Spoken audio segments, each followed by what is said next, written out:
Abram rescues Lot. About this time war broke out in the region. King Amraphel of Babylonia, King Erosh of Elazar, King Kedorlaomer of Elam, and King Tidal of Goyim fought against King Bera of Sodom, King Bisha of Gomorrah, King Shenab of Admah, King Shember of Zeboim, and the king of Bela also called Zor. This second group of kings joined forces in Siddim Valley, that is, the Valley of the Dead Sea.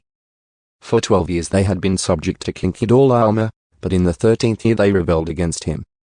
1 year later Kedorlaomer and his allies arrived and defeated the Rephaites at Ashtaroth Karnaim, the Zurzites at Ham, the Amites at Shaveh-Kiriath Haim, and the Horites at Mount Seir, as far as El Paran at the edge of the wilderness.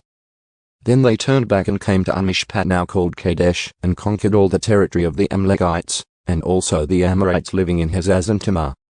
Then the rebel kings of Sodom, Gomorrah, Admah, Zeboim, and Bela also called Zor prepared for battle in the Valley of the Dead Sea.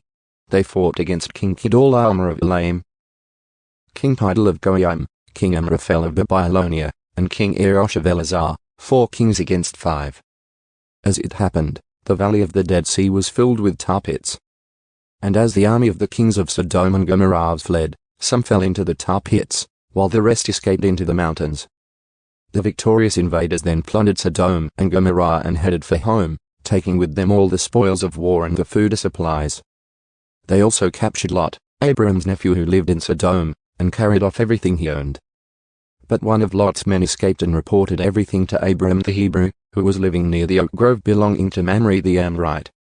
Mamre and his relatives, Eshcol and Anna, were Abram's allies.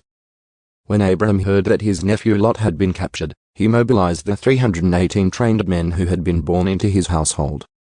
Then he pursued Kedorlaomer's army until he caught up with them at Dan. There he divided his men and attacked during the night. Kedorlaomer's army fled, but Abram chased them as far as Habar, north of Damascus.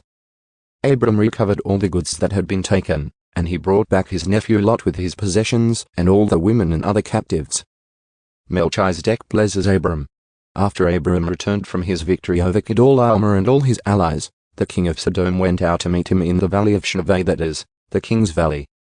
And Melchizedek, the king of Salem and the priest of God Most High, brought Abram some bread and wine. Melchizedek blessed Abram with this blessing. Blessed be Abram by God Most High, Creator of heaven and earth.